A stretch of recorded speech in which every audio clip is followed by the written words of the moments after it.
Okay, welcome everyone to week 2 of DES 242, Logo and Identity Design. I am your graphic arts instructor, Shannon McNamara. So let's take a quick look at our agenda for today. I have a couple of announcements to go over. We're going to do a logo critique. I'm actually going to move this to the end. Just in case if I don't run into time, I'm going to kind of rearrange some things. We're going to talk about logo uses and sizes, and we're going to talk about assignment 2.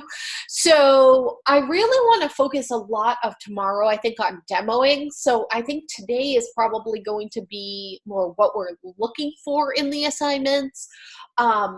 Understanding the assignments, and then I'll do a bit of a demo tomorrow. And if we don't get to the logo critique today, we'll get into that tomorrow as well. So that is my my basic agenda for today. Just a reminder on telephone hours, about Monday through Wednesday, 9 a.m. to 4 p.m. Mountain Time. If you're on the East Coast, I'm usually going by 9 a.m. Eastern Standard Time. So, you know, we could even say 7 a.m. Mountain Time, honestly. You can email me anytime. I'm pretty quick with getting back to emails. That really is the easiest way to get in touch with me. Just kind of be aware of the time zone change if you are trying to reach me, especially if it's later on in the afternoon or the evening. I might not get back to you until the morning. Just kind of keep that in mind. A reminder about due dates. Assignments and assessments are due by Saturday for full credit, and make sure that you're communicating with me beforehand if you're going to have any late work. That will save you missed points. Also, the week 4 assignments cannot be turned in late. If anything happens when you are uploading your assignments Saturday night, that Saturday night of week 4, please email it to me. And I will, as long as it's in my email by Sunday morning, I will grade it. I know sometimes, things, it seems like that's always how it goes, right? If anything is going to happen, it's going to happen on the Saturday night of week 4. So if anything does happen and, it cuts out on you while you are uploading, or if you're having trouble uploading, please make sure that you email it to me so I have it first thing in the morning. I get up early to grade on Sundays, so and especially on the Sunday of week 4. So if I don't see it in my email, and I don't see it in the uploads, I'll probably just assume that you didn't do the assignment. Original discussion posts, those are due by Wednesday at midnight, and make sure that you're responding to two of your fellow students, and make sure that you're posting on different days. I find that the most points that seem to be lost are people forgetting to respond to two of their fellow students. If your work was late or has not yet been submitted for week 1, you have through this week, you have through Saturday night to submit that. So that's the discussion or the assignment or the assessment. So don't think because you missed the deadline for this weekend that, everything is kind of lost. It's not. You have this week to get in that missing work. So please make sure that you do that. It will close out, the late submissions will close out on this Saturday for week 1. So also be aware of, when each assignment closes out. And again, if there's a problem, please get in touch with me. I'm not aware that you have a problem if you're not getting in touch with me. So please make sure that you are getting in touch with me if you're running into any problems whatsoever. Hold on one second. And our schedule, our live sessions are Mondays and Tuesdays at 11:30 a.m. Mountain Time. I like to hold them early in the week so that way you have ample time during the week to get your assignments done. If you do need any outside help, the Student Success Center is open with tutoring available and no appointment is necessary. So let's hop on over into the course. Let's take a look at our announcements first for this week.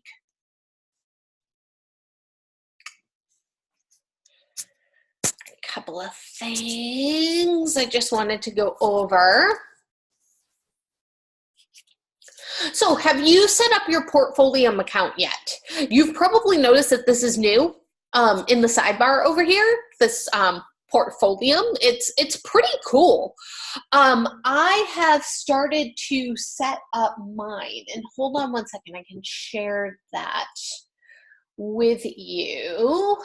I just need to see what the link is. I don't remember what my link is for it off the top of my head. And I'm signed in as Student View, so it's not going to bring me to that link right away. So let me grab that. Portfolio.com, and of course it didn't spell it spelled my name kind of weird, and I think it's because I have two of them. Backslash.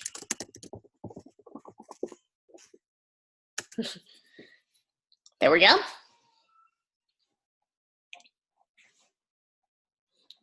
So here's mine. And again, it's really cool. What you can do is you can upload your education, your work experience, your entire resume. You can add portfolio pieces, and you can even add them as links. So I added a link to my entire Behance through it, in different sections of my Behance. I'm currently in the MBA program, so I actually uploaded the business plan that I've been working on for my MBA program. You can make connections with other students. Kind of shows you your strength. Apparently, I'm a champ. That's cool. And let me, this is kind of the back end of it where you can put it together. Let me see. This must be what it looks like if you're not logged in, I'm assuming. So this is probably what you guys would see. You can add a little bio about yourself, and again, like add in your work experiences, and then you can put projects with those work experiences. So yeah, it's really cool. Again, I had set one up through my MBA program, and I don't know if I can link the two of them because I feel like they probably should be linked. But again, it doesn't hurt to have the both of them. I'll probably just use this one for my FPA, not the one that I'm using as a student. But yeah, I think it's pretty awesome. And the look and feel of it is very similar to Facebook. If you noticed, it's like they kind of, in a way, ripped off the Facebook platform. But because of that, if you use Facebook, it's really easy to navigate. You kind of know where everything is. So, it's kind of one of those things where we were talking about logos, like not reinventing the wheel on things. They didn't reinvent the wheel on this app. So I think it's pretty cool. So if you haven't yet, start setting it up. It's a really, really good resource for you to be able to send out with your resumes if you're looking for a job. To put that as a link in an email that you're sending out for your resumes.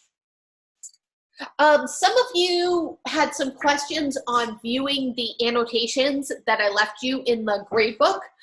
when you uploaded your PDFs, I actually left comments on your PDFs.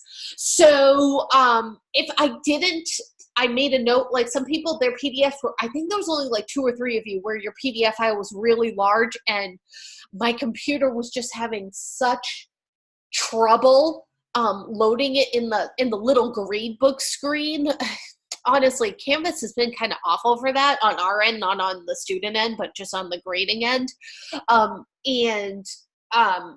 So I tried to just type out my comments. So if you notice that I have a lot of typed comments for you, and I didn't note that there were comments in the PDF, then there aren't. But I'm gonna play this little video for you so you can see how to view those comments if you're not quite sure. Morning, everyone. I wanted to just make a quick video to show you how you can see your feedback on your grades that I've left, the little notes that I've left on your PDFs. So if you go over into your grades area and scroll down, I'm going to use the week 1 assignment as an example. And again, this is what from you an need old to do course. is it'll show your grade. You can see the rubric. So you can see where you may have lost some points.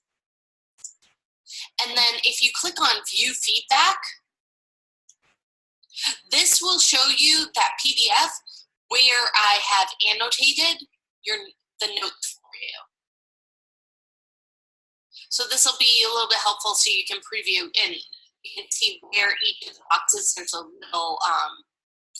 little dotted line that shows where the note goes to and the different feedback. So hopefully this is helpful.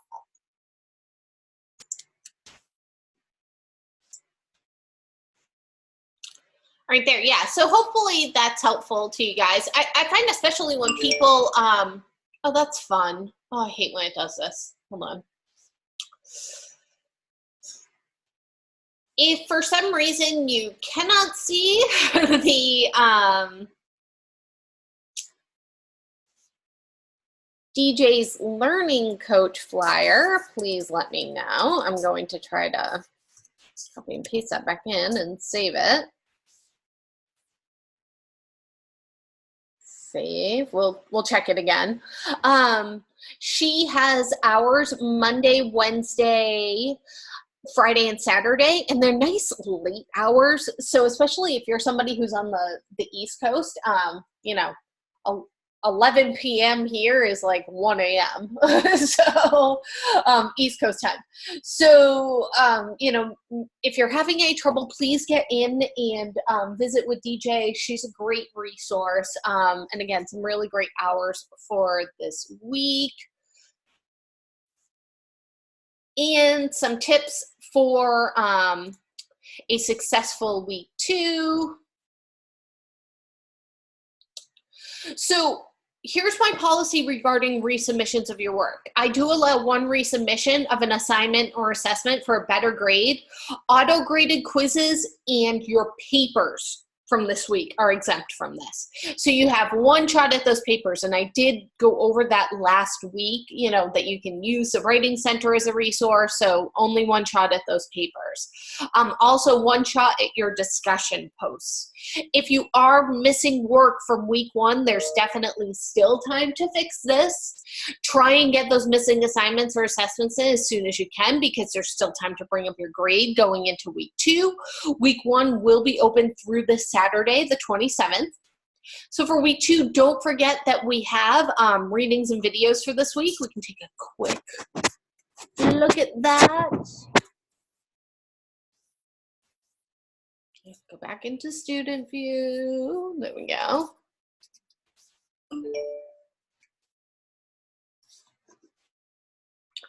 So for week 2, we have a lynda.com playlist on branding versus identity versus logo and exploring effective brand identity. So we're going to be talking about that a lot this week because it's pretty much what your assignment is. Presenting your deliverables, we'll talk about that as well. I'd like to do a demo of that tomorrow, honestly. Delivering your final product, that'll kind of be part of the demo. And then there is a PDF to read as well on a corporate makeover. So you can download the PDF. It's not very long. It's only about 1,800 words. So that's really not very long. And so that's it for our readings and videos for this week. Again, if you need some help, go to the Writing Center. Make sure that you're watching or coming to the live sessions if you can. And I understand those of you who have to work, believe me, I get it. I'm at work right now. And my live sessions always take place when I'm holding my live sessions for my class. So I completely get it. So I'm one of those people who has to go in and watch the video after, which is fine. One of the things that you can even do, which if you have a smart TV and you want to subject your entire household to me, is I have been known to cast my live sessions to the TV in my living room. I kind of have an open area, kitchen, living room area. So, you know, I have a million things that I am doing during the day. I work 2 jobs. I have 2 kids under the age of 2, and I am going to school for my MBA. Needless to say, I'm just a little bit busy. So if you ever need to talk to me about time management, I am your girl, because I am the time management queen, if I do say so myself. So I'm super busy. I understand people who are super busy. So one of the things that I'll actually do for my live sessions, because I have a smart TV, which is one of those TVs where you can, you know, cast something to the TV, or it's got YouTube. Mine has YouTube and I can cast to my TV. So I will actually put my live session on the big TV in my living room while I'm making dinner. So that way I can watch it and listen to it while I'm sitting there and I'm chopping vegetables, or if I'm, you know, making something for dinner. A lot of times when I do that, I'll actually cook in my electric frying pan so I can bring it to the counter that faces the living room. Right, you do it too? Right. So I can bring it to the counter that faces the living room, and then I'm like, multitasking queen right here, making dinner, watching my live session. My husband's like, what on earth are we watching? And I'm like, we're watching business management. You will sit here and you will enjoy it for the next hour, you know, because our live sessions for business are only an hour long. But, you know, hey, it works. And then, you know, other things that I have done in past classes, not here, but if you're somebody who likes to work along with the screen, do the same exact thing. Cast it to the TV, and then you can work along on your laptop with what we're doing. You know, if you kind of need to see how I used a tool or something like that. But, you know, it's kind of good to have the 2 screens. So again, you know, make sure that find the time to watch the live sessions. I know it's a lot of time, but we go over so many things, and a lot of the things that I'm noticing that are being done wrong, I can tell it's because people aren't watching the live session, or, you know, and I get it. You're busy. You're trying to fit everything in your week. I 110% understand. So if my response to you is, you know, make sure that you're watching the live sessions, I'm not doing it to be mean or to add one more thing to your plate. It's that I can't possibly, you know, bullet point everything that I go over in the live session. That, you know, if you choose to go to school online, this is part of going to school. You know, if you go to school in a ground school, you know, on ground, you have to go to class. So this is the equivalent of having to go to class. It's, you know, that's kind of just what it is. If you do need some extra help, even after you've watched the live sessions, use the resources of the Student Success Center. That is what they are there for. They are there to help you. We have so many resources at your disposal to help everyone out. When I went to UConn, we didn't have a Student Success Center. We didn't even have live sessions when I went online. It was kind of like, here's the teacher in the discussion kind of telling you what to do. Here's one email kind of telling you what to do. Figure it out. So we didn't even have that component. We didn't have tutors. We didn't have any of that. And I remember feeling like I was yelling into the abyss. So that's why I started teaching here, because of the way that we do things. So please use the resources that are available.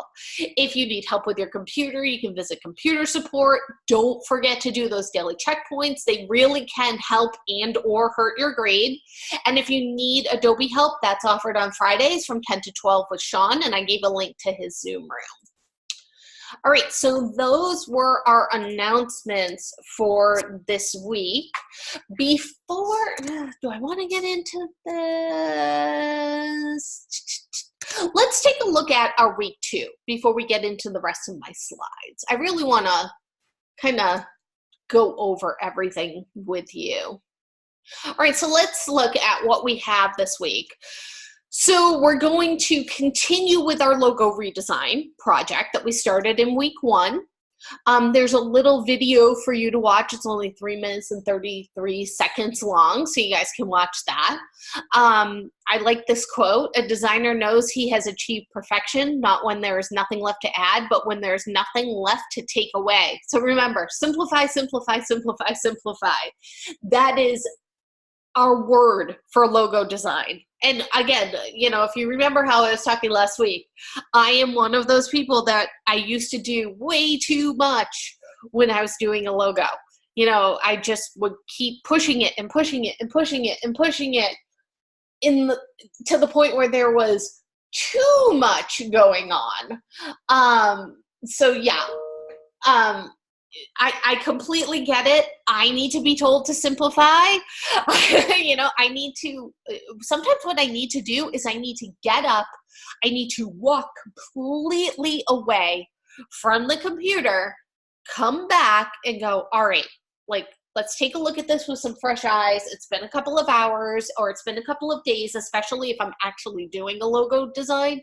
You know, it's tough for me to do a demo of a logo design in about 45 minutes, especially when I'm doing something on the fly and I'm not really sketching it out, because there needs to be sketches. And that's why I don't feel that the logo that I did last week is really that great, honestly. I was not extremely happy with it. Let me find it. Is this the one that I did? Yeah, I mean, this really needed some work, and you know, I'm going to keep working at it. I'm going to revise it this week, because it's nothing like the one that I did the last time I taught this course. Because I mean, I could, you know, I like to actually show you the process, and if I was just doing the same logo and I already knew what it was going to look like, that's not really showing a process. So at this point, I've redesigned this logo like 9 times, you know, and from scratch 9 times, and not even using the same font every single time. So, you know, it's a lot. It's a lot to try to do that, and I get it. All right, so let's look at our week 2 discussion. Logo challenges within diverse companies, or just logo challenges in general, right? Here's our background for this week. One of the most common ways a company will grow is by introducing new products to its overall brand portfolio. If a new product will be associated with existing products, this requires a company to choose amongst the following 3 options. Number 1, create the new product as a sub-theme under the existing logo, modify the logo in some way to integrate the new product, or 3, create an entirely new logo to reflect the new focus of the company. So those are the 3 options. And before I read over the rest of the discussion prompt, there are a couple of companies that really do each of these things. So create the new product as a sub-theme under the existing logo. Frito-Lay's does this. Let me pull up their logo. So Lay's potato chips is owned by Frito-Lay, and you'll notice The logos are very similar, but they have a different logo for the Lay's potato chips from Frito-Lay, which is the parent company. And Frito-Lay owns, let me see, Doritos, Cheetos, Fritos, and Lay's potato chips. So you can see the similarity in the logos. They kind of, except for maybe the Doritos logo, they kind of have a similar feel to them. So they went with option one, creating a new product kind of as a sub-theme under the existing logo, especially when it comes to the Lay's potato chips logo. You know, it's kind of that sub-theme under the Frito-Lay logo. Number two, modify the logo in some way to integrate the new product. All right, so let's think of a company that does that. What about Walmart? So Walmart has their logo, which is right here. Let me pull up just the Walmart logo. So this is the Walmart logo, but Walmart now has their Walmart grocery. So what they've done is they've made kind of a sub-theme logo. See how they just added in, you know, grocery to the Walmart logo, but they haven't redesigned the logo. The most that they've really done is a lot of times you'll see the Walmart grocery in white with the orange background instead of the yellow and blue.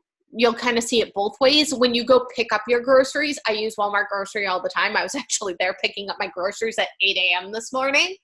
The grocery section is painted orange and then has the logo like this, at least at my Walmart. So they've modified the logo, the Walmart logo, to integrate that new product. And then some of them create an entirely new logo to reflect the new focus of the company. So there are a couple of companies that have done this. So let me think off the top of my head. I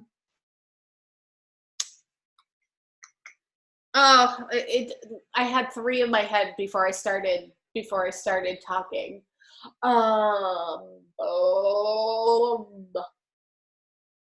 right, it'll end up coming to me.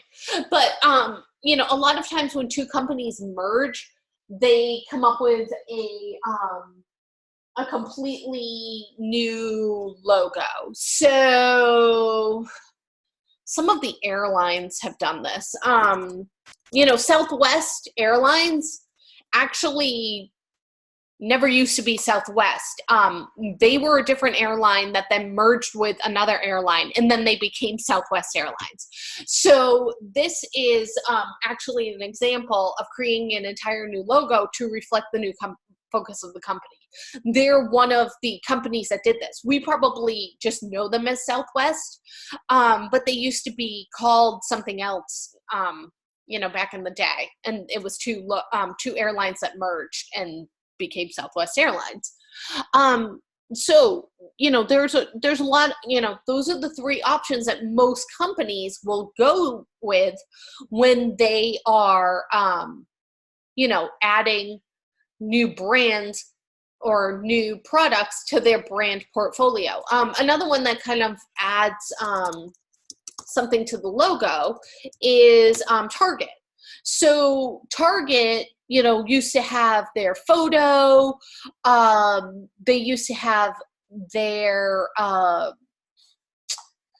pharmacy, and then they were bought out. Target Pharmacy was actually bought out by CVS, but it used to say, you know, Target Pharmacy until they were bought out by CVS, or it used to say, you know, Target Photo. And I don't even know they do the photo anymore. It would just say, you know, photo somewhere. But again, now they're kind of getting rid of their little things that they do and just focusing on being Target. And it's almost like by allowing the, you know, the pharmacy to be bought out by CVS, it's one less thing that they have to deal with. So The latter of the two options, modifying the logo in some way to integrate the new product or creating an entirely new logo to reflect the new focus of the company, those are especially complex to navigate because it's not just adding, grocery to the bottom or something, or just creating a new product, something. Those changes are often done in the name of progress and because consumers can become emotionally tied to a product's unique look, and a change in visual elements can be disrupting at best and at worst feel like a betrayal to the consumer. So you probably saw that last week when you were doing your research for the logos for the assessment, whether or not consumers liked that new logo or if they felt like they were betrayed because the company changed their look. So when a company decides to update their logo in any way, whether creating something completely new or just updating a typeface or a color choice, they need to create a clear and logical rollout plan in place to communicate the thinking and the reasoning behind their choice. In this way, the company opens up a dialogue with each of their consumers and allows him or her to understand better and feel part of the process. So here's your prompt for this week. For this discussion, we're going to be again returning to our ice cream shop logo and the brand identity that we discussed last week. So imagine that it's been a few years since you initially created that visual identity system for that ice cream shop. And in that time frame, they've become hugely successful. And you can say it's because of my great logo design skills. That's what you should be telling yourself. And they've expanded to 3 different ice cream outlets around the city. Their growth has begun to stabilize, and the owners have begun to seek out other consumer markets to enter. Because ice cream is especially popular with parents and children, the owners have decided to enter the children's toy market and create a series of educational games for mobile devices. Because you worked on their logo, they've approached you to help them navigate the visual look and feel of this new endeavor. Though you, the designer, know there's not one correct answer, you need to share with them the pros and cons of creating an entirely new visual identity for the game, keeping the existing logo, or creating a new hybrid logo that bridges both ice cream and games. In approaching this task, what would you tell them are the pros and cons of each option? What option do you think is best for them to pursue and why? If they did decide to create a completely new logo that merged both ice cream elements and game elements, what marketing materials might they need to create to educate consumers? So for your citation, you might use articles that show examples of how companies have managed to navigate their visual image and maintain consumer confidence when diversifying products produced. So you might have run into some of those very same articles last week during your research, and it's okay if you want to use if it's relevant to use the same article that you researched for your assessment for last week. That's fine. You can also find articles from experts that suggest ways logo design has been used to represent industries that have merged together. Your initial and reply post should work to develop a group understanding of this topic, challenge each other, build on each other, always be respectful, but discuss this and figure it out together. So again, same as last week, make sure you have 1 citation, 2 follow-up posts of 50 words or more. And I'm just going to mute myself real quick, just so I can blow my nose. I feel like you probably can't even understand me right now. Hold on 1 second.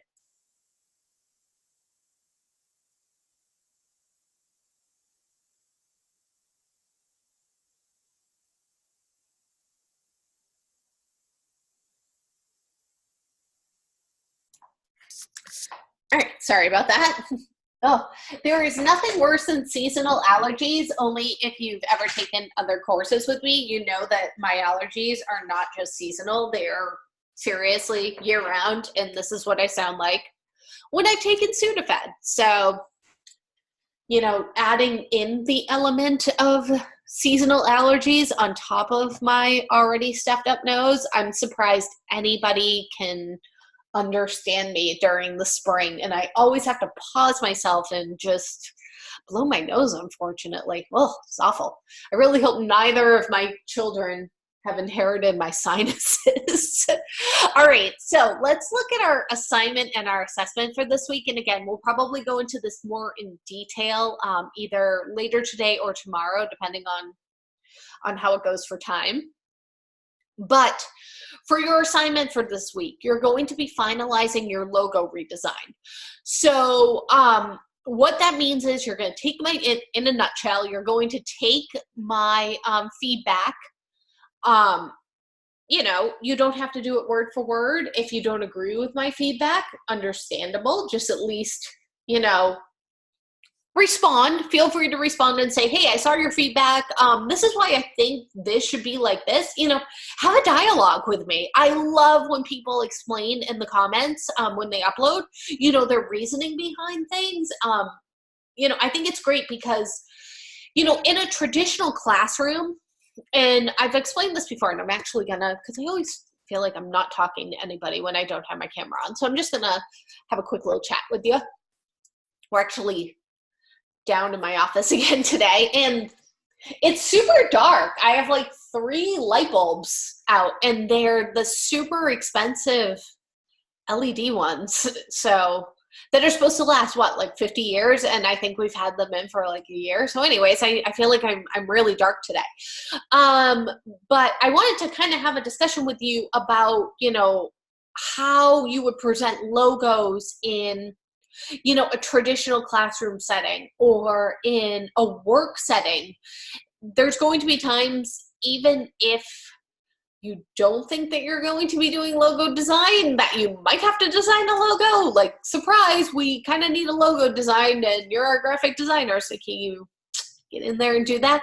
That's happened to me a couple of times. It happens to my husband all the time, and he works as a graphic designer for the Navy. Like, it's not a place that you would think that he would constantly be designing logos, but you know, a lot of times when they are coming up with a new product, you know, a new magazine that they're going to be putting out, or a new trade show that they're going to be doing, or something, you know, for a different trade show event that they might just be going to, a lot of times they need logos for these things. So they will go to my husband and they'll say, you know what, we need a logo design in a week or so. Can you get us some concept and everything else?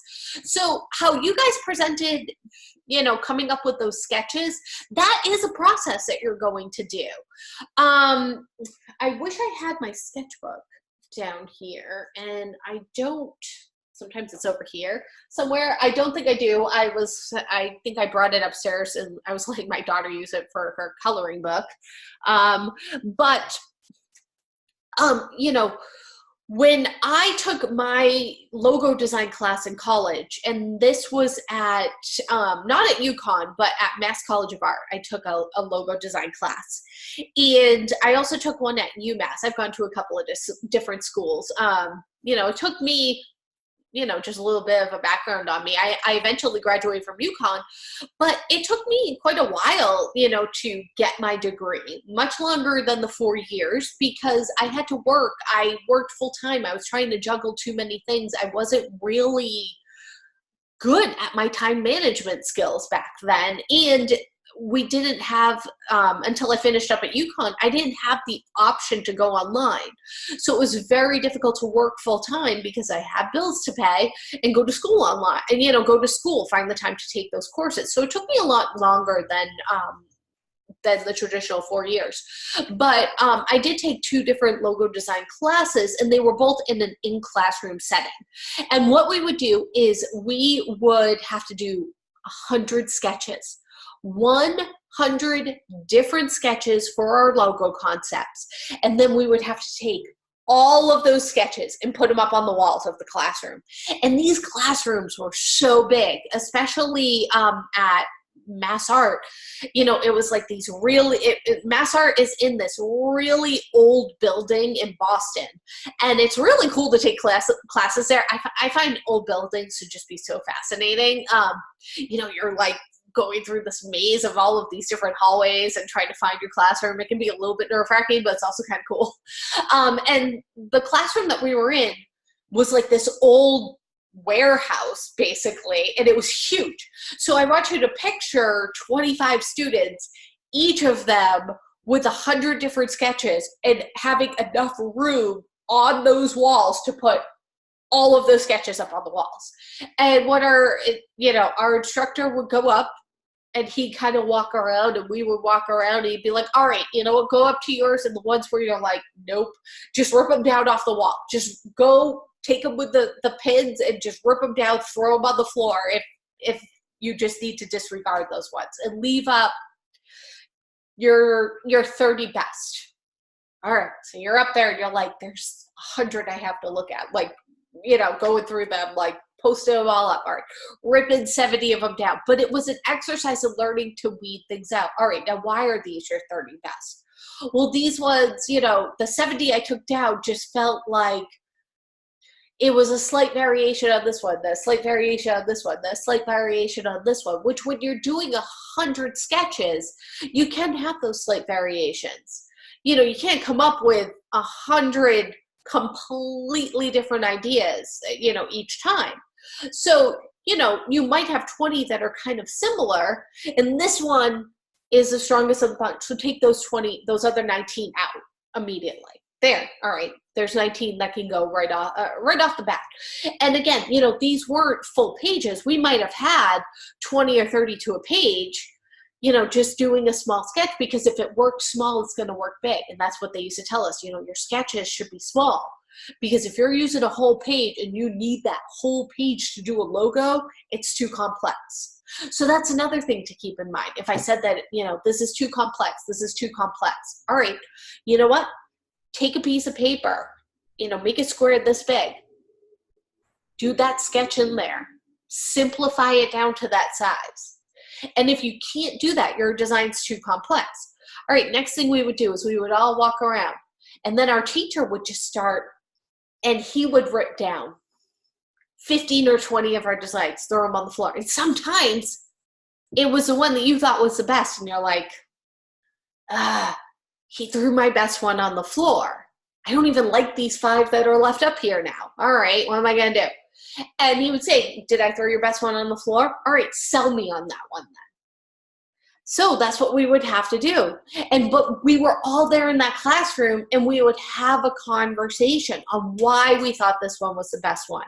And he would say, I'm your client, sell me on it. So if you think that I didn't pick your best one, maybe I made a note and I said, I think this one right here is the strongest one of the bunch. If you don't think that's your best one, you think, this one over here is your best one, sell me on it. Have that conversation with me. Use the comments area in your submission and have that conversation with me so we can talk about your logo. We can talk about why it is that you think that one's the best one. Sell me on it. Don't feel like because I said, I think this one right here is your best one, that you have to do that one. If you don't think it's the best one, sell me on why you think the other one is the best one. You're the designer. I'm your client here. So I need to be sold on why these ideas are good. And if I'm telling you that I think that they're too busy, please understand that, that critique is because if it starts to shrink down, you're going to lose some of those details. Or if it's too complex, it's hard when I'm just looking really quick, because think of how quickly you see a logo. Think of how quick, I'm just looking around here. Some of these logos might come together. Maybe you've seen some logos that are too complex. I probably have a couple of examples in my desk somewhere of logos that are just, too complex. And randomly enough, I don't have a lot on my desk these days. But the coffee that I was telling you about, that logo is really complex. It's so complex it didn't fit on the K-Cup. And that's why I decided to do the redesign for it. So, I think that's the hardest thing, is just like scaling it back, scaling it back, scaling it back. And it's done when there's nothing else you can take away from it. So, kind of keep that in mind when you're doing these revisions this week. And that's why, it's kind of difficult when we can't put our work up on the wall have a conversation with it, a real life conversation like you would have with a client, a real life conversation that you would have with your boss. When I worked and did direct mail, we had to come up with a new logo that was, a mix of our logo for our company and the company that was buying us out, and come up with this new brand. Should we come up with a new logo? Should we kind of put our names together? Should we use just their logo? Should we use just our logo? Should we just change the colors? And these were all the conversations that me and the other lead designer had to have when we were trying to come up with these different concepts. And we sketched them out and we put them all up on the wall in our boss's office. And we were like, all right, we think this one's the strongest because it does this. Here's some of our ideas where we've combined the two logos. Here's some of our ideas where we came up with a new logo for the two companies. We've changed the name. These are why we went with these names. These are all of our different ideas that we've had, and we kind of grouped them. Option 1, option 2, option 3, like putting the best ones up there. And then, our boss came in, and he was, the boss of the art department came in. He was like, all right, I think that's a strong one. I think this is a strong one. This is a strong one. This is a strong one. All right, so let's take the rest of them down. We've got 5 contenders here. All right, from those 5 contenders, let's bring in, the marketing department. Let's ask their take. All right, now they've whittled it down to 3. And we had, 2 or 3 good, strong contenders when we brought the CEOs in. We didn't bring the CEOs in and show them 100 different sketches. So having the sketches like you did this week and having 3 refined versions, this is something, you're not going to go to a client with 100 sketches or your sketchbook of 45 different things you come up with. They're going to feel overwhelmed. If you give them too many options, they either like nothing or they kind of like everything. When you're giving them 3, they can sit there and go, all right, I really like this part of this one, but I also really like this part of this one. And then that gives you an idea of, well, why don't we combine those 2 favorite things that you like of these 2? It's a lot better than them saying, I like this part of this one, this part of this one, this part of this one, this part of this one, this part of this one. Can you put that all together? And you're like, no, I can't, because it's going to be so complex. So, these are the things, that I want you to think about when you're doing your revisions this week. These are the type of conversations that we can have. And again, I just want to kind of turn on my camera, have that little convo with you about the process and why we do things this way. All right, let me quit out of this. All right, so again, because there are so many different correct answers when you are solving a graphic design problem, and you'll notice the quotes, I would use air quotes there, every project in which you are engaged in will often have several rounds of edits before it's complete. A successful logo, and by extension, corporate identity, is one that's simple, it's iconic, and it's consistent, and it has a consistent logo design. In particular, it requires much refinement to ensure what is created adequately reflects company goals, culture, and message. So when you are preparing for a final logo presentation, it's best that you show your design in a variety of ways, thus showcasing its flexibility and adaptability. Producing a logo sheet is often the way that this is shown. In addition to including a designer's name and the client or project name, a logo sheet showcases the logo in the following iterations: in black and white, in grayscale, in CMYK with the color swatches labeled or shown as a key, in RGB with the color swatches labeled or shown as a key. The color logo is shown in the following sizes: 1 inch, 3 inch, or 6 inches. The black and white logo is shown in the following sizes: 1 inch, 3 inch, or 6 inches. The logo is in black and white shown on a dark background, and the logo is in color shown in a dark background. Here's where people get this wrong. A dark background is not a black background, because you can't show a black and white logo on a black background. All of the black parts are going to blend in to the black background. So dark is different than black, same as the color.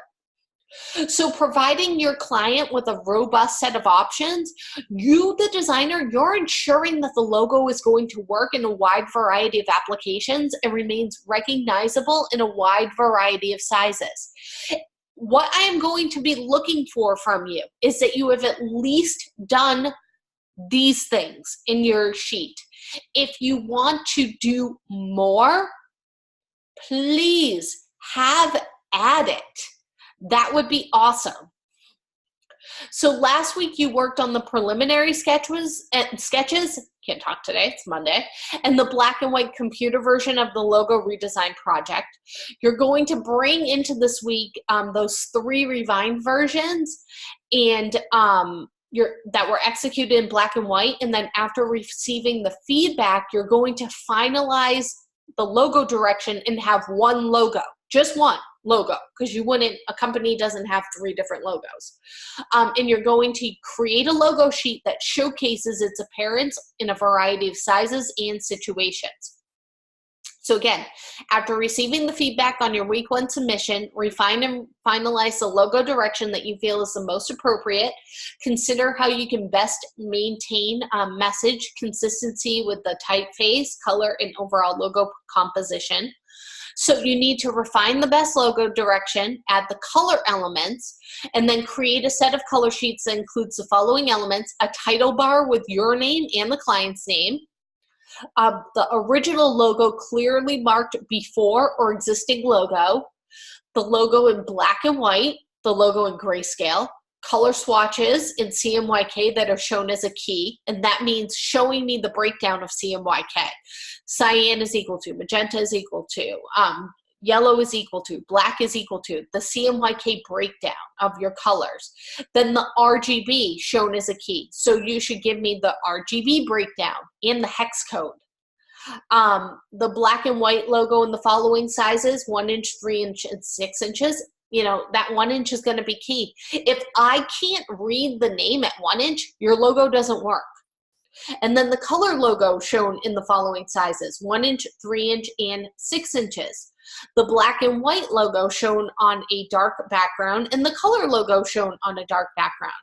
And then you're going to create all of your logo elements in Illustrator, but use InDesign to create your logo sheets, because you should have master pages that have, the title bar and everything, and consistency in your layout. So you're going to use a grid when laying this out, so that way there's a consistent navigation on each page, and your submission should be at least 10 pages in length. You don't have to have a set size to your pages. If 8.5 by 11 doesn't work for you, don't use 8.5 by 11. Figure out what is going to work for you when you're creating your page sizes. This is, we're in a level 200 course right now. So that means that you need to start, kind of thinking on your own and problem solving your designs. You're not going to be able to just watch and work along with me in this course. I can kind of give you some general guidelines of how I would do things, but because I'm creating a completely different logo, I'm recreating a coffee place logo, my logo sheet, how I set it up might work for me, or how I set my logo up is going to work for me, but this might not work for you. So you need to, you really do need to keep that in mind. You can't just do what I did and submit your work. You're going to need to, problem solve, use constructive thinking, take my constructive criticism and work with it this week. Because, as you progress through the program and you get closer to finishing, we're getting you ready to be able to go out and do your job. Your boss is not going to come up to you and say, well, the logo sheet needs to be this dimension by this dimension, unless if they know how they want it printed, like, hey, we got a quote for 8.5 by 11 paper, so can you design it this size? So that's something that you really do need to keep in mind. You need to start being able to problem solve your own designs and, use that creativity that I know that you guys all have to problem solve those designs. I think that one of the things that people don't understand about graphic designers is, I always tell people, you know, when they say, well, explain your job to me. I'm like, first and foremost, I am a problem solver more than anything else, more than being an artist even. I'm a problem solver because clients come to me with a problem and they need me to solve it for them. I'm their problem solver. What's your problem this week? Well, I need a logo. All right, let me solve that problem for you. What's your problem? Well, here's my logo, but I need a business card. Let me solve that for you. What's your problem this week? Well, I have an old logo, but it really doesn't seem to be working with me because I have some, you know, some new products. So, you know, I'm not quite sure what to do. Let me solve that for you. As graphic designers, we're problem solvers. You know, we engineer solutions for our clients. So kind of keep that in mind. You know, you got to put on your problem solving hat. All right, so make sure that you are submitting everything. Email a link to your FPA and CC me in on that email. If you don't know how to get to find your FPA, I'm going to show you real quick. You need to go to your myindependence.edu, go to your student portal, log yourself in. And this is my actual student portal. So if you're ever looking for your FPA, right on the homepage where it says advisors, it says your advisor faculty program is advisor, and it gives you a link right to their email.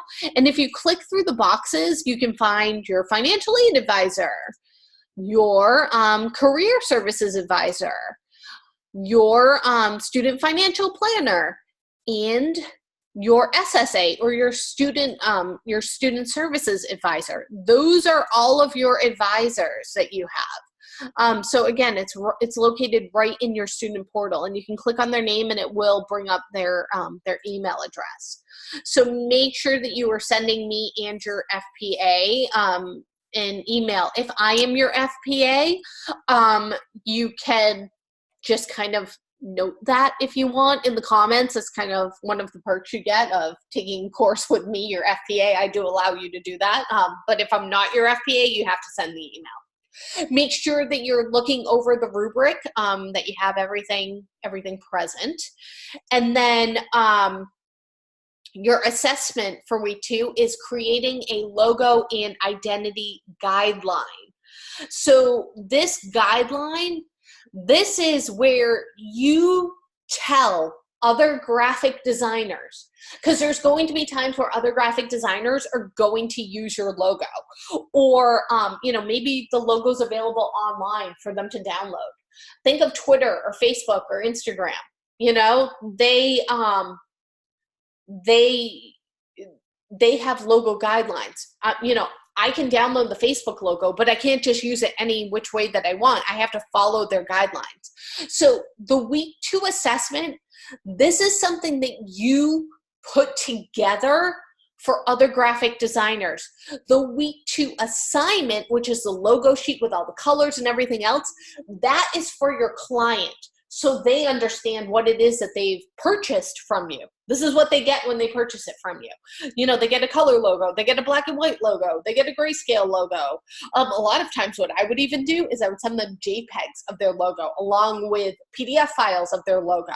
So you're already making that PDF file, which has the logo placed as a vector Illustrator format. So don't copy and paste it into the InDesign document, please. Make sure that you are placing the logo. Make sure that all of your fonts are turned to outlines in your final Illustrator version of that logo, but also save yourself a version with those fonts in case if you need to make some adjustments. So again, the week 2 assessment, this is something that other graphic designers or other people who are allowed to use your logo would be able to see. Oh, wait a minute.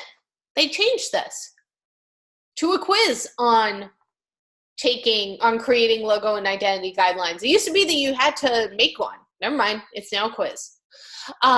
So you get that going for you.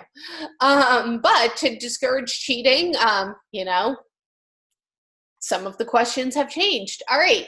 We used to have to make that. Oh, maybe it's week 4 now. Hold on. I might have screwed up my weeks. Let me look real quick. Engaging, finalizing your logo, quiz, week 4.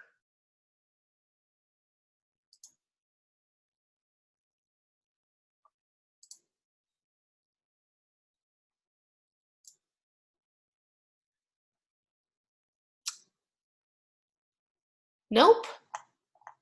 But still, we are going to go over it because it's important. I'm still going to show you some guidelines. All right, so week 2, you have, for your assessment, you have a quiz.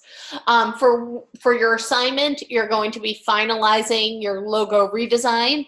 But again, these are some things that, that you can add to this. You don't have to, some of the things that I am going to show you, but I think it's kind of a good idea to add them. So just kind of keep that in mind. And we're going to hop on over into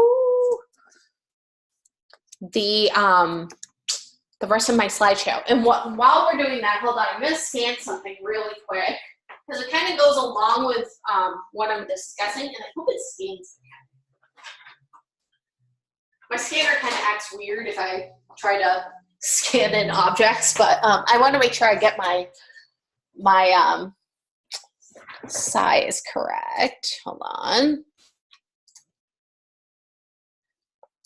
Review. JPEG. I'll put this in week 2. Wow. The last time I scanned something was my daughter's Santa picture from 2007, apparently. Interesting. All right.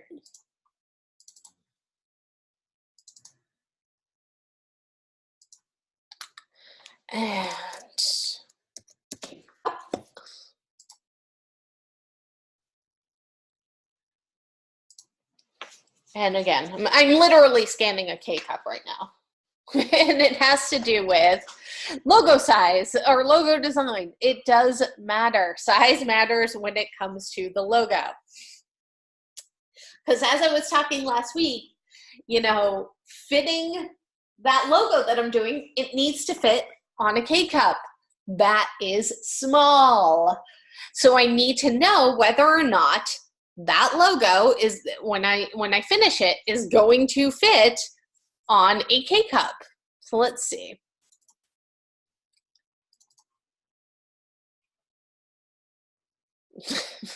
My scanner's like, what are you doing? There's like a K-cup in here. We'll see. All right, so while it's, I can still hear it over there, while it's doing its thing, let's talk a little bit about it. When it comes to logo design, size does matter. A logo has to look good and be legible at all sizes. A logo is not effective if it loses too much definition when it's scaled down for letterheads, envelopes, and small promotional items. The logo also has to look good when it's used for larger formats, such as posters, billboards, and electronic formats, such as TV and web. So this is where those illustrations come in. And please don't be upset if I made a comment on your illustration and I said, you know, unless if you feel like you can do a professional illustration, please don't do an illustration. There's a reason behind that. You know, your illustrations need to be spot on. Your line work, oh, here it is, needs to be spot on. Because when you blow something up to, you know, billboard size, anything that you have done that is not, you know, like that line work is not pristine, you're going to be able to tell all of those little subtle, you know, maybe bumps in your line work, you're going to be able to tell at that size. So again, please don't be upset or angry if I, you know, said, you know, maybe you shouldn't have done, you know, an illustration because, you know, it's kind of hard to, you know, I must have had an update to my Photoshop. I hate the crop tool when it acts like this. Ugh. Save. All right, there we go. I like to use the crop tool in classic mode. There we go. Because I am a creature of habit. Okay. So again, you know, please don't feel bad if I said that, because, you know, my thought process behind saying that is when it is scaled really large, if there's like a subtle bump in your line work right there, it's not going to look so subtle on a billboard, you know? So the most reliable way to determine if that logo is going to work at all sizes is you're going to have to test it. Make it really big, make it really small. And note that the smallest scale is usually the hardest to get right. So start by printing your logo on a letterhead or an envelope and see if it's still legible. You can also test for larger scaled renderings by printing a poster size version at a print shop. I get it, you're not going to do this. But what you can do is, you know, text yourself or text somebody your logo and look at it on your cell phone and see if it works small on your cell phone. If it doesn't work small on your cell phone, it's not going to work small on other people's cell phones when they open up, you know, a web page that might have your logo on their cell phone. I mean, we don't, you know, we navigate the web these days on our cell phones. At least I do. So again, when it comes to logo design, that size matter, a logo has to be good and legible at all sizes. So I am showing you right now, I'm showing you a full screen of my screen. And you'll notice that these 3 logos, even at full screen, they, you know, they're hard to read. It's really, really hard to read that. So imagine now that I've gone out of full screen, how difficult it is to read that. So kind of, you know, keep that in mind when you are doing these logos. Look at how small this has become. You can't even read these words. I think it's at, what does it say? craneriggingattachments.com, towercraneschool.com, craneexam.com. You know, these aren't, you know, these are way too detailed. However, the Starbucks, you know, Mermaid, MasterCard, this is the old Dunkin' Donuts logo because they're just Dunkin' now. Easy to read, large, easy to read, small. So again, that size really does matter because even at full screen, this is really hard to see. There's too much going on in these 3 logos up top. So coloring the logo, be clever with your use of color. You don't have to have a gazillion colors. 2 or 3 colors, more than enough in your logo. You know, color theory is complex, but designers who understand the basics are able to use color to their advantage. So here are some basic rules to keep in mind. Use colors that are near each other on the color wheel. So, you know, use warm palettes or use cool palettes. Don't use colors that are so bright that they're hard on the eyes, which means, you know what, don't use red, yellow, and blue. And, you know, like 100% of red, yellow, and blue, you know, all primary colors. That's really hard on the eyes. Your logo needs to look good in black and white and gray and 2 colors. Breaking the rules on this is okay. Just make sure you have a good reason to break the rules. Make sure that you understand why you're breaking the rules. Knowing how color evokes feelings and moods is important. So, for example, red can evoke feelings of aggression, love, passion, or strength. Keep this in mind when you're trying out different color combinations. Try to match the color of the overall tone and feel of the brand. Playing around with individual colors on their own is a good idea. You know, some brands are recognizable solely by their distinct color. So, for example, when you think of John Deere, You think of the John Deere green color, and that might set that brand apart from its competitors, and more importantly, makes the brand all the more recognizable. I haven't shown you the green John Deere logo on this slide, but you can probably see it in your mind right now, right? And there it is. So this one right here versus this one. All right, the John Deere logo. We look at this and we instantly see John Deere, the deer, leaping. You know, it clearly not the same way that you spell deer, but it's the visual, you know what, it makes sense. They could have gone with a tractor or a lawnmower here and been extremely literal, but they weren't. They used to play off of the word deer and put a deer in. This logo right here is for a paint company. Does this say paint company to you?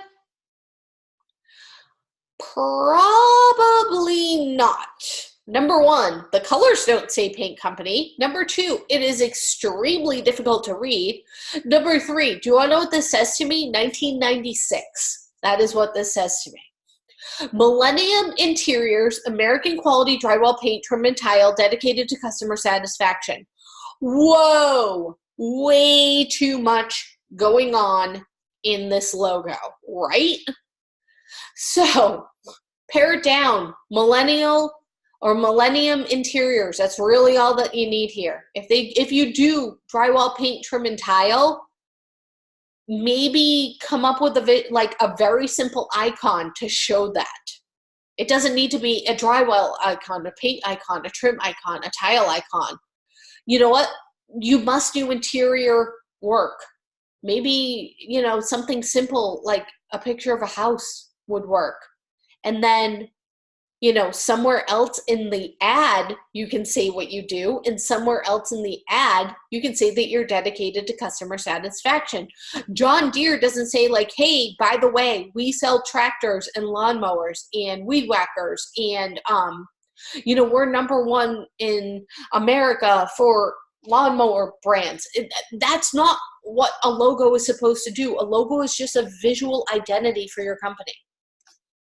So again, keep it simple, stupid. There's another way of saying the KISS acronym, and I never can remember what it is because I was told this in school. But the funny thing is like one of my teachers wrote it on one of my projects. Keep it simple, stupid. And I was like, did you just call me stupid? They were just using the acronym. I was like, thanks. So you know, for example, the Nike swoosh is an extremely simple logo, and it's one of the most recognizable in the world. They don't have shoes on there. They don't have anything on there. You know, follow that KISS rule from the start of the design process when you're brainstorming ideas and doodling sketches. Remember, you know, some of these companies, they might not have the brand recognition that Nike has where you can have just a symbol for them. Unless if it's a really, really good symbol. So you're probably still going to have to incorporate their name.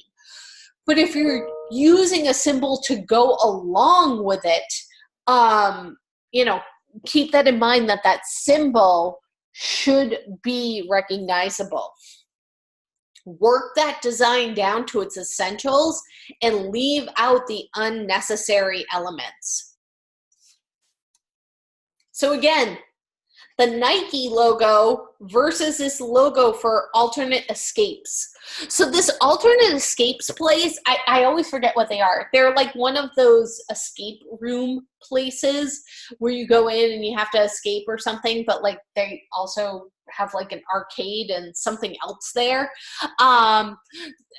You know, that doesn't say that in this logo. And also this logo is just like, wow, out my eyes when we're looking at it, right? You know, what on earth is even going on here?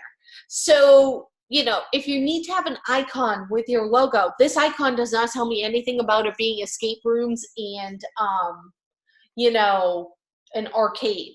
Maybe, you know, alternate escapes and you have like an open door or something, you know, like a very simple icon for an open door in the background. I mean, just kind of brainstorming here.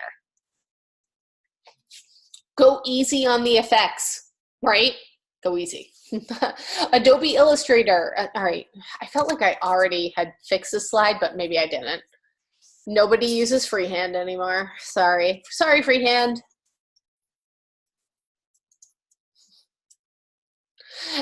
Adobe Illustrator, Photoshop, you know, InDesign, they are extremely powerful tools and they have a whole ton of filters and effects. Do not get carried away. There is a time and a place for those effects. The time and the place, it says not necessarily, but the time and the place is definitely not on your logo. You know, simplicity is key. So again, way too many effects here. We've got like a drop shadow. We've got some sort of a weird shadow bevel effect going on here. We have an inner outline. We have an outline. We have blurs going on. We have gradients going on. There's way too much going on here. You know, simplify. Not all companies get it right the first time. Here's the original Apple logo. Right? This isn't a logo. This is literally a lithograph picture. Then they went to this, definitely simpler, and now they're at this. Just extremely simple. Remember, your goal is recognition. The whole point of creating a logo is to build brand recognition. So how do you go about doing this? You know, it varies from case to case, but the goal of the logo is for the average person to instantly call the brand to mind when they see your logo. So sure, Pepsi, Coca-Cola, McDonald's, Nike, those are national name, you know, recognizable brands. But I want you to think of a company in town, all right, that maybe has one or two locations, but has a really recognizable logo. And it's probably a simple, recognizable logo. But you know that company. You recognize them when you see their logo, right? Like, you know exactly who they are. There's a real estate company in town. It's called Ann Whiting Real Estate, and they're just a local company. And whenever I see their logo, I recognize them. I'm like, oh, that's Ann Whiting. They, you know, not for nothing, but I bought a couple of houses in my day, and I'm always like, when I see their logo, I know that they have nice houses. They usually have really nice houses that they have listed. I've never bought a house from them because they're usually out of my price point. But I mean, stop and think about that. That's recognition right there. That when I see their logo, I know that they have higher end houses that they usually have for sale. That their houses, if it's a house that's being listed by Ann Whiting, chances are good it's a really nice house. So, you know, they are just a local company that has built up brand recognition, and they have a simple enough logo that goes along with their reputation that I recognize them. So again, the key to making a popular and recognizable logo is to combine all of the elements that we discussed: size, style, color, typography, originality. If you overlook those during your design process, that's going to impair the quality of your final design. You need to examine your own logo design and see whether or not it meets that criteria. So a quick test to determine if your logo is recognizable enough is to invert it using any graphic design software. So that means, like, you know, turn the black to white and the white to black. Additionally, you should mirror the logo and see if it's easily recognizable in this state. So change that reflection to like a horizontal reflection or something. So keep in mind that logos aren't always seen head on in the real world. An example of that might be on the side of a bus or a billboard as you drive by. You might catch it in your rear view mirror.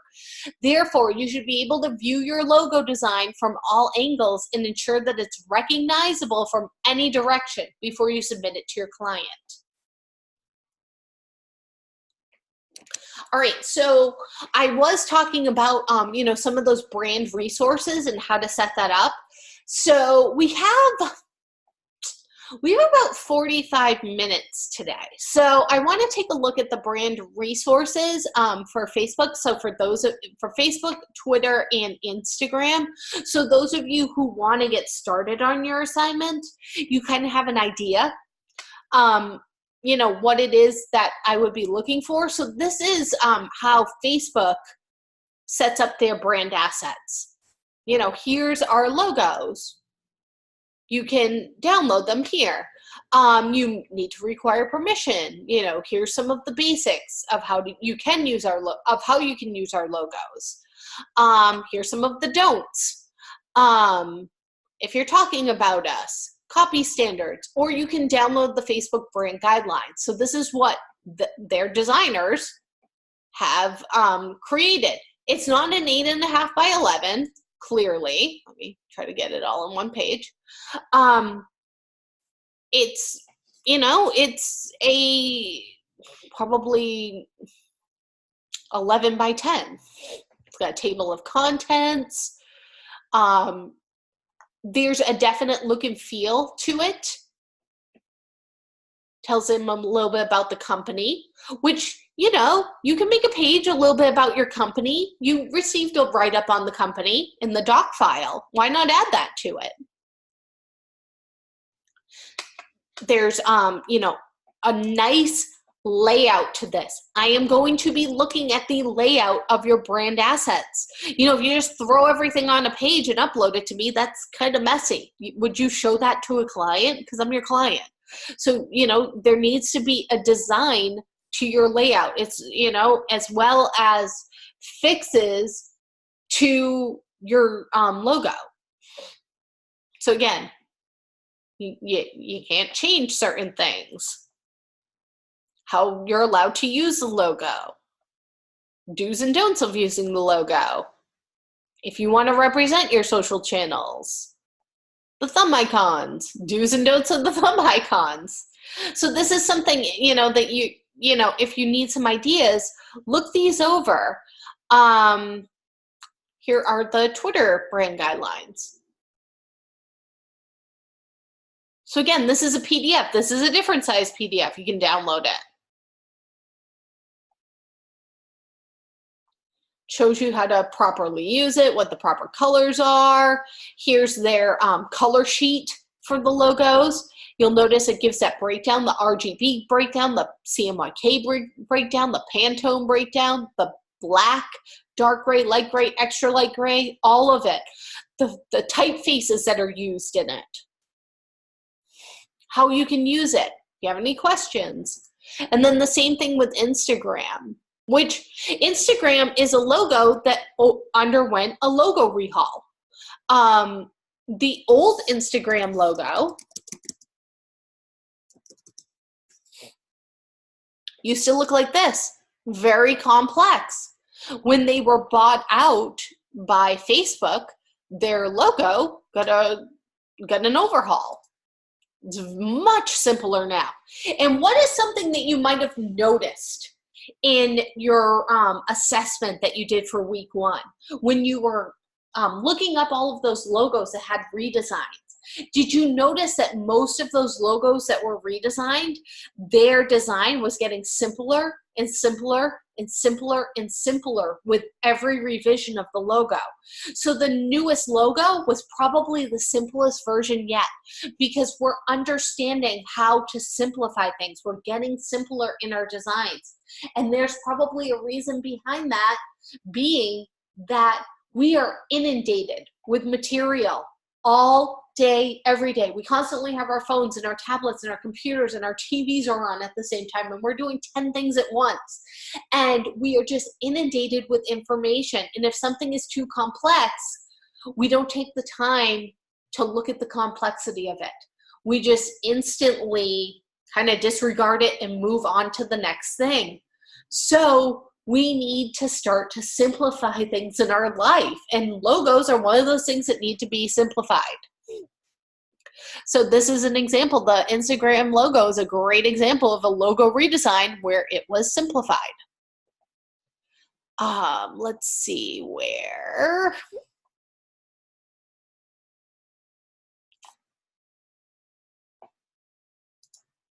Here's their guidelines.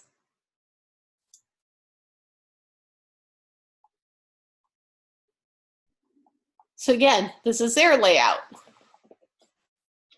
So, you know, think of that. You know, I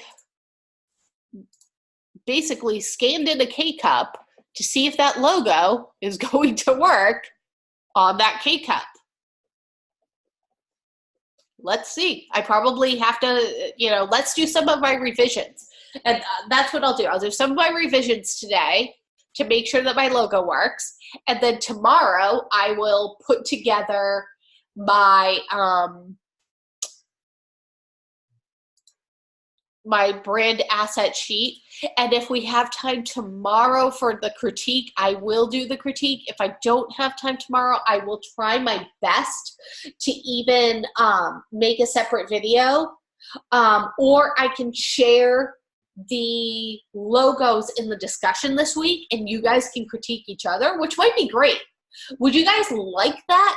And some of you have told me that you don't want me to share your logo. So for those of you who did say that, I took your logos out. But what I might do is I might just upload the logo sheets to the discussion this week, and you guys can look and help each other out and give each other a student critique as well. So that way you've gotten my critique in the grade book, and then the critique for your fellow student. And if you want, if you give a critique, that can count as one of your second posts to your fellow student. If you do 2 critiques, that can count as 2 of your second posts, as opposed to responding to something else. So you guys can just do your initial post on the topic and then talk about your logos that you created this week if you would like. I will, I think I'm going to do it that way. So that way, number one, it might be a little bit easier for you guys in the discussion board, than talking about the topic yet again 2 more times.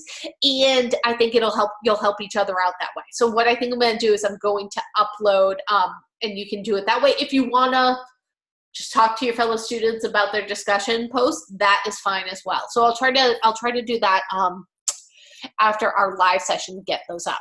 All right, so let me open the K-cup that I scanned in. Put in week 2. And this should be 2 size.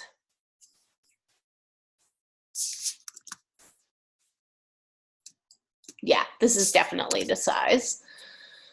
And grab the logo that I made, paste it on, whoops.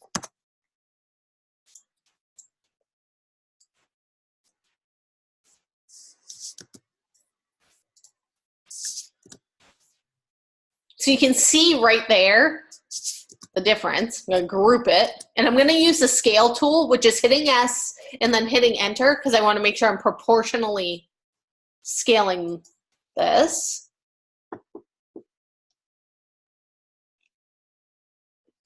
And you can see how small I need it. So I'm going to figure out whether or not this is going to work. I'm already down to 9%. And I'm going to rotate this.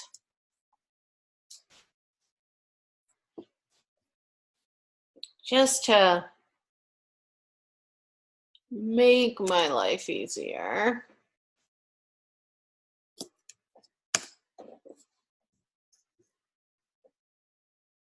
All right, yep, that's pretty good. And I need the logo to go in this area right here. I'm actually going to draw a circle over this area and cover up the old logo.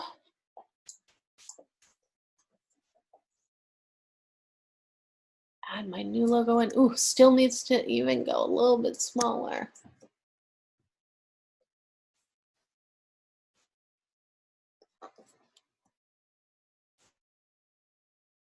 Make sure that you hold down Shift, scale.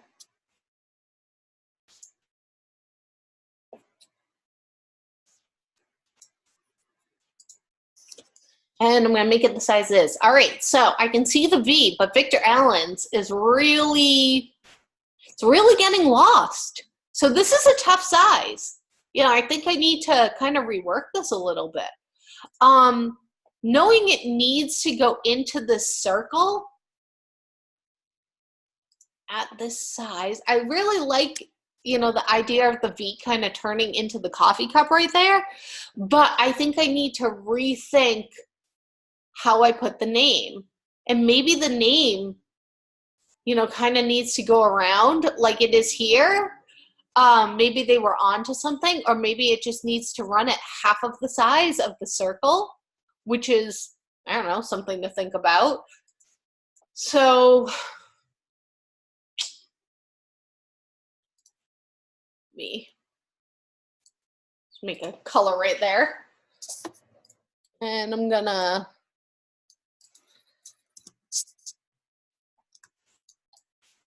kind of retool this a little bit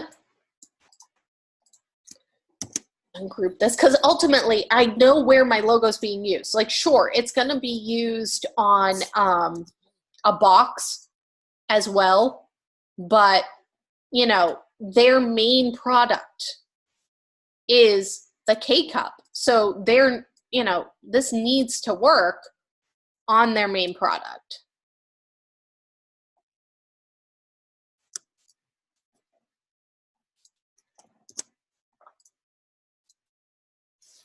Move coffee over just a smidge. Again, you know, be aware of your margins.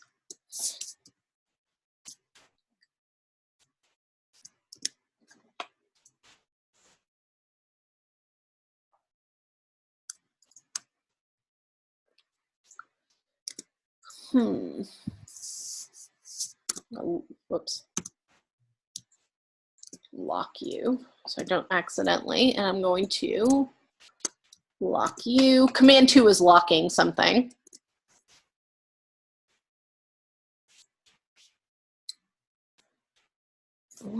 Just, no.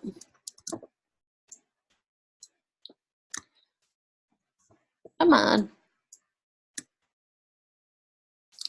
Just you to come down here.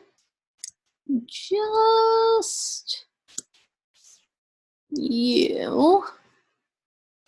And again, I want to be consistent in my sizing and everything else. So I'm going to do my weird, which if you've ever taken a course with me before, you know I use squares, which is kind of bizarre,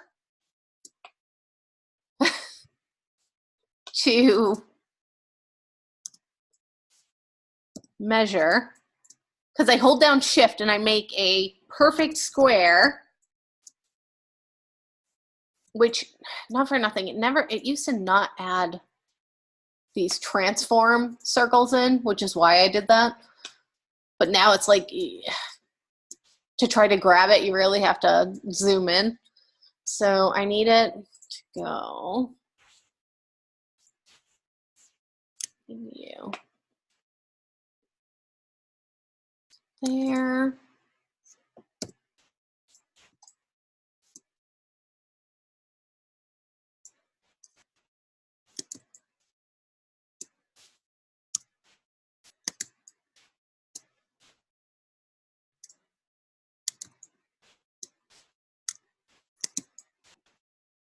Okay, looks good.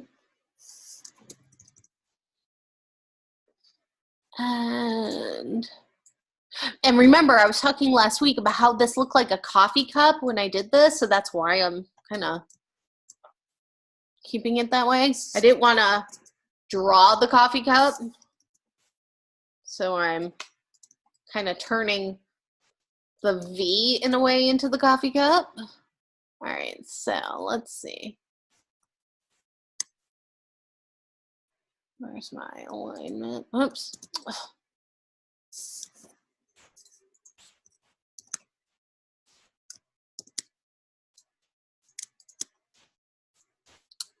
Come on.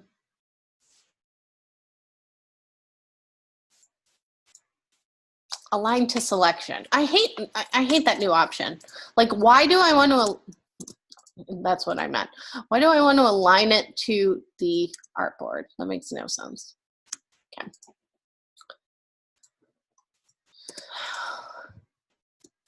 Bring you to there. All right, now I have the same space on the side.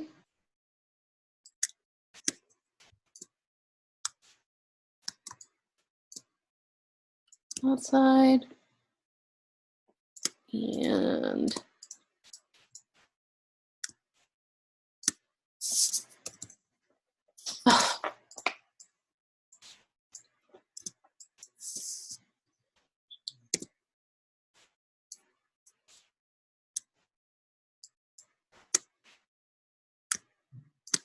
no, wrong one.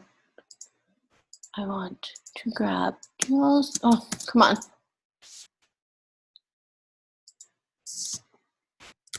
Lock you. There we go. Oh, now you want to let me grab you. There we go.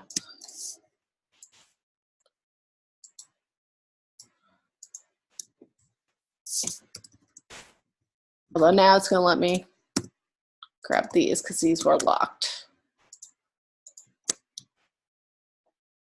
Lock you. Nope. There.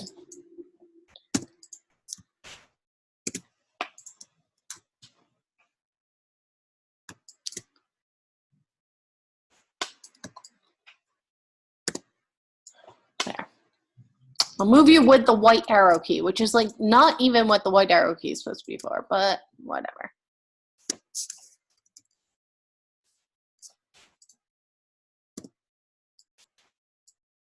Ugh.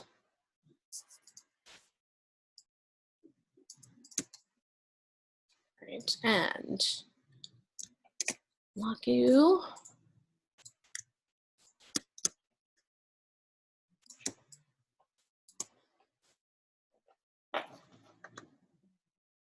And something weird happened with the Y right here. And you'll notice, see how when I'm zoomed in, something weird has happened with that part of the Y.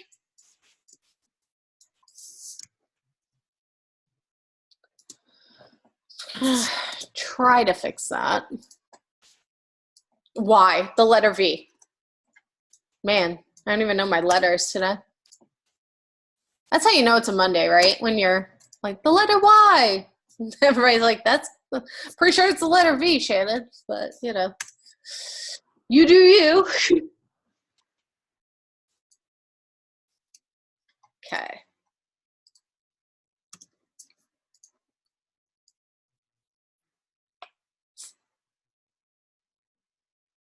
Fix that.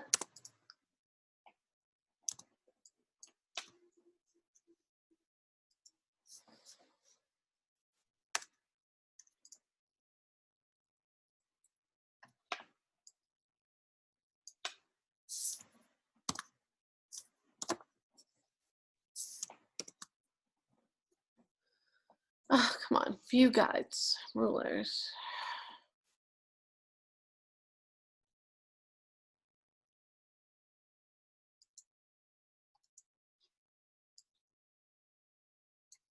Why aren't you?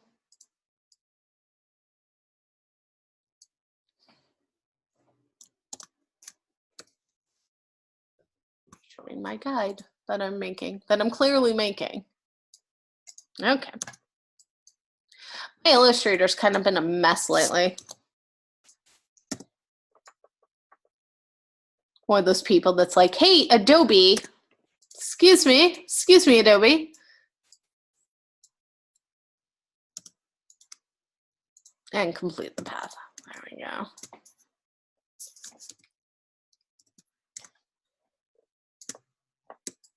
And where did my box I was using, my little rectangle, go?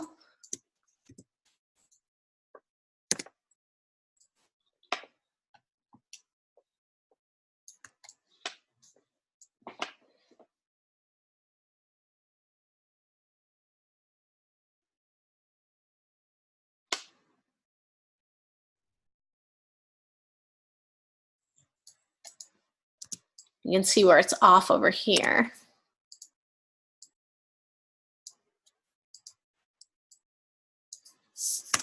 And again, if you're not really good at illustrating, you know, you don't have to feel the need to do all of these illustration elements like I'm doing.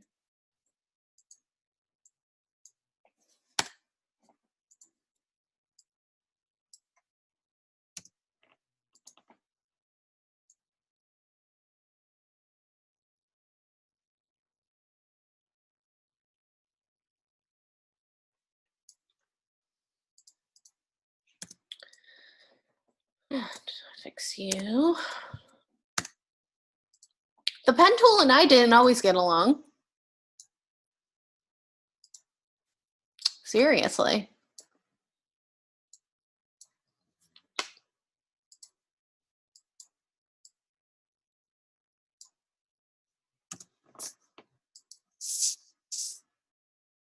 Yeah, now I can't see it. There we go. I will say this, the least amount of points, the better. So if you're finding that it's like just not working, you might have too many points. And I'm trying to follow that curve that's next to it.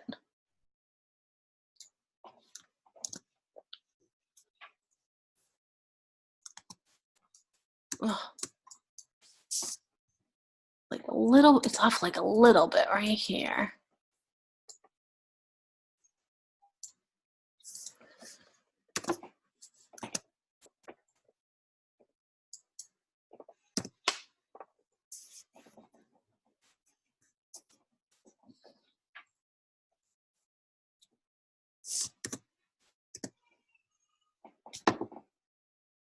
Move off screen. All right, there we go. All right, so I've got coffee stands out now. Victor Allen's, though, it might still be getting lost. So, I mean, maybe I need to kind of stack Victor Allen's, you know?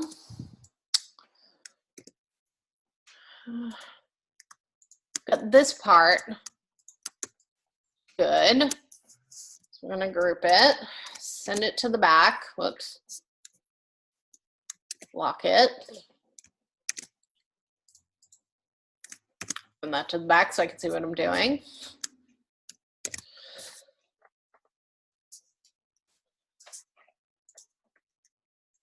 And grab you and group it. You.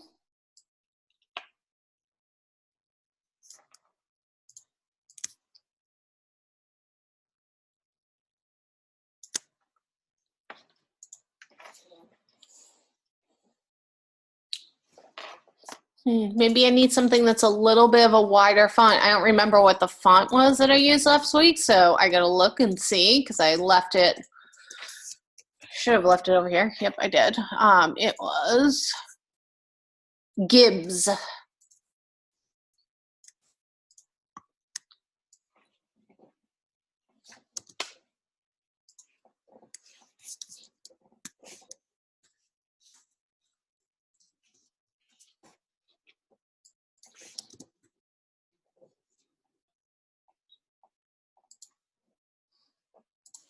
And I had thickened it up on its own, on my own.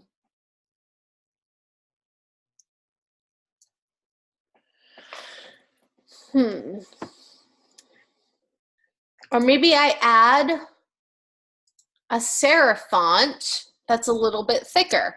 You know, these are, you know, some of the things that might work. Let's see what I've got here. And again, this is a process that you're probably going to have to go through to, you know, make those changes, see what works. If your font's not working, your font's not working. It's not the end of the world. Just, you know, find one that is. So I want serif. bold.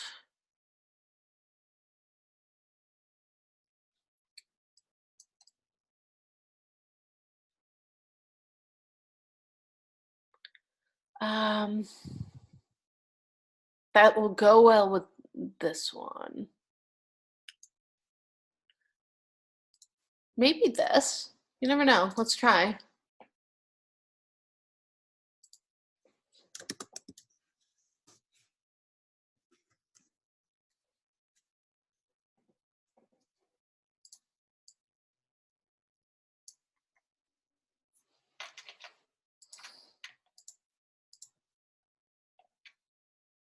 Nah. I kind of like this.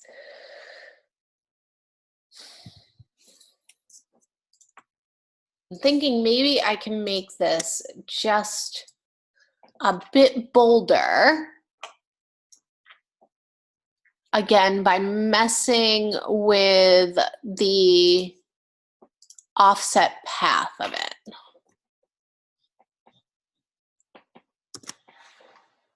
By making a bit of a thicker offset path. So let's see.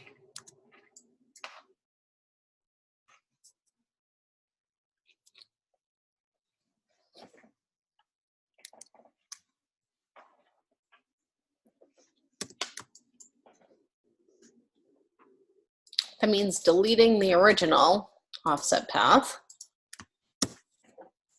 I have these grouped like so many times. Ungroup, then delete, ungroup, then delete. But, you know, this is the process. You might be saying, well, why go through this whole process? I mean, this is the process, you know? Getting it right. You know, when you're making a logo, you're not just typesetting something. This is what I mean when I say, you know, your type needs a bit of design elements to it. You need to think past just putting the type on the page and think of the type as a visual element on the page. You know, something that can be manipulated. And you don't want to manipulate a font too much. You know, you don't really want to sit there and just completely skew a font to skew a font. Because fonts are drawn a certain way for a reason. You know, there's a mathematical equation that goes with it.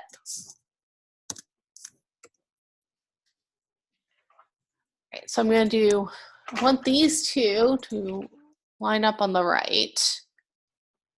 And maybe be right here. I want these two to actually line up. I want the, where the V, I want the V to look like, even if I have to manipulate it a little bit, I want the V to look like it's right on top of the center of the A, and it just needs to be moved over just a smidge to make that happen. And again, these are the things that you do when you are creating a logo. I want these two to be lined up. These bars.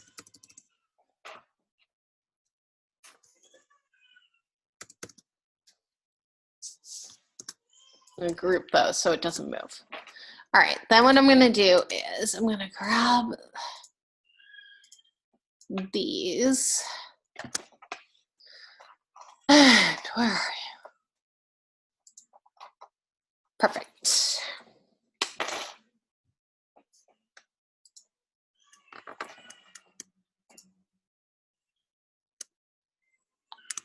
Grab these. Do the same thing. Then I'll manually put that apostrophe back in the center right here.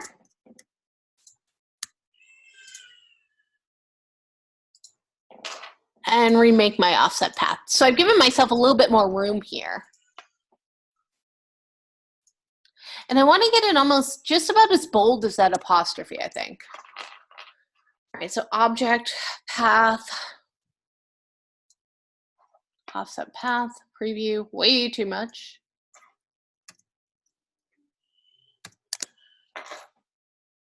Way too much.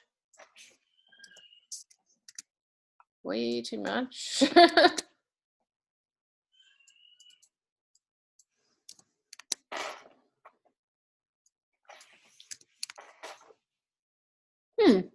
That might work. Let's try this one.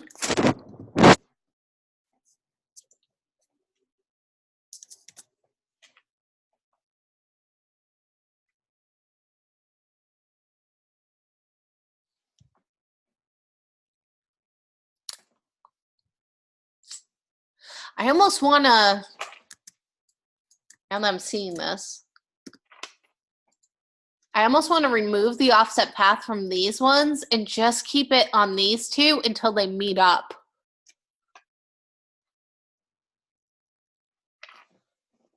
Maybe I'll do that.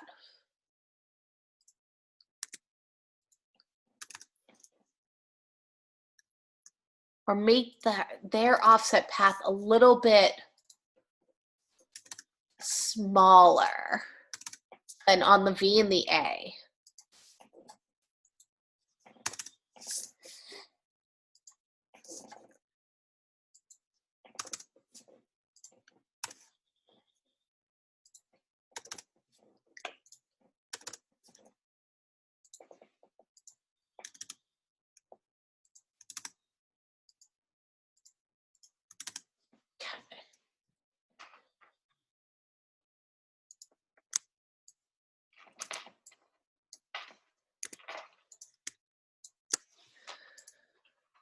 Oh, let's try that again.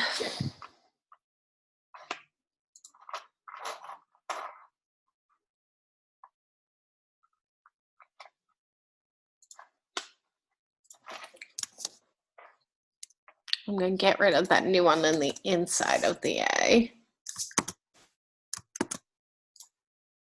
Right? Yeah.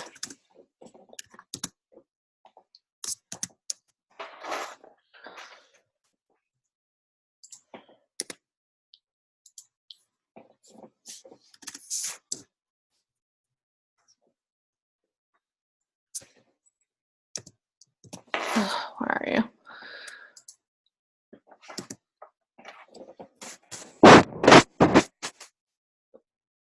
Not what I want. I want you.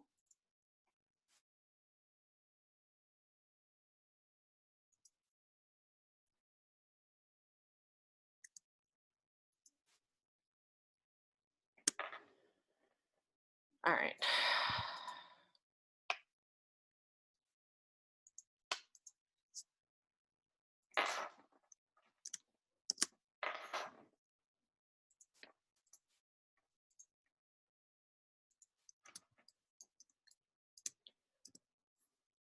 To break you from you. I'm trying to.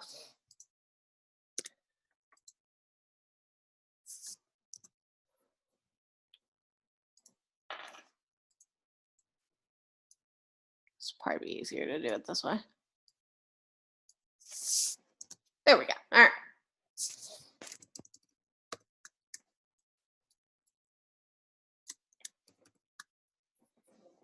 And then I'm going to grab these ones and maybe make them half the size.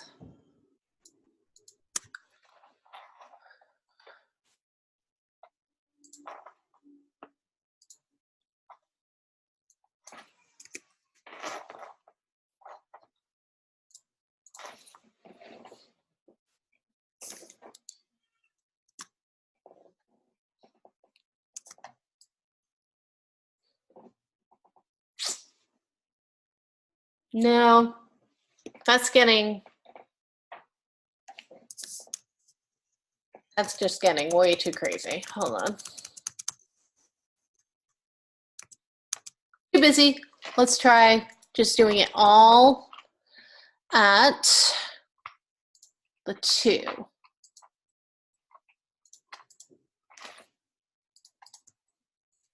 That might work. I think that works. Oh, I got fixed right here. I didn't even notice that.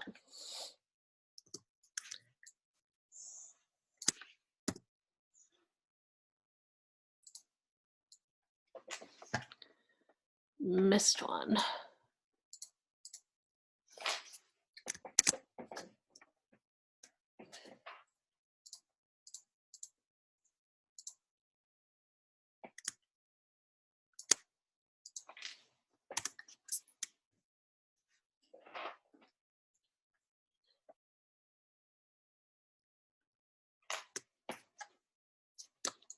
I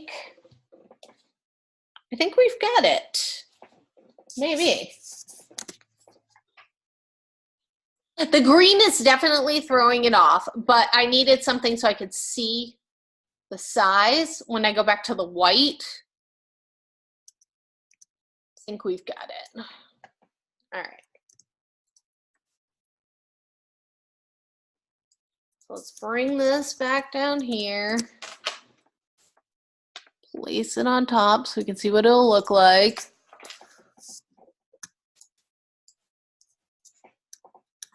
Group you and bring you to the front. It's just such a long name, right? Victor Allen's Coffee. But again, you can't change the name of your client. That's, that's their name. So you're kind of stuck with it.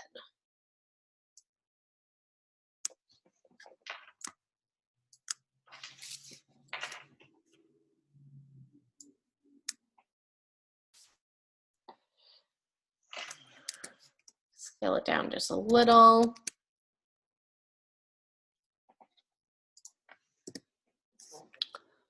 Bring it up just a smidge. And there it is. Coffee stands out. And what I would end up probably doing is, honestly,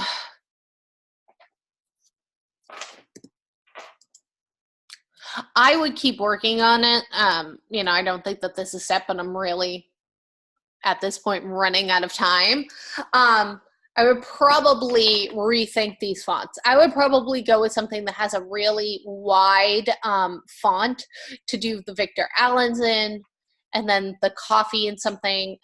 I don't think in this point, that their name, like the V in the coffee, I think is good. Victor Allen's is, I don't think so much that is the part that needs to stand out. I think people need to know what it is that they are, and coffee is part of their name. So I would probably scale that down, maybe even just a little bit more. Again, this is a tough size to work with here. But you're going to run into things like this. You're going to run into, problems like this. So, where these are the sizes that you're going to, quite frankly, need to work with. And this is only about a half an inch. So that's really small. That's half the size than the smallest size that you guys need to make. So just kind of keep that in mind. All right, so tomorrow I'm going to go with this. And I will do a demo showing you how I would set up my Victor Allen's logo sheet for them. And I will add some color, and we'll get into that process, how we're going to pick the colors and things like that. So I will add those logos for the critique to the discussion, and I'm teaching 2 sections. So I'll probably just add just each class's section, and if your work is late, you're really going to miss out on the benefit of having your fellow students critique. But if you would like, after you submit yours, if it's late, if you would like to add it yourself to the discussion, please feel free. And, again, you can have that option of giving your fellow students a critique as your second and third discussion post this week. All right, so I look forward to seeing any late work come in. I look forward to seeing, how these logos progress, and I'll see you guys tomorrow. Have a good rest of your day.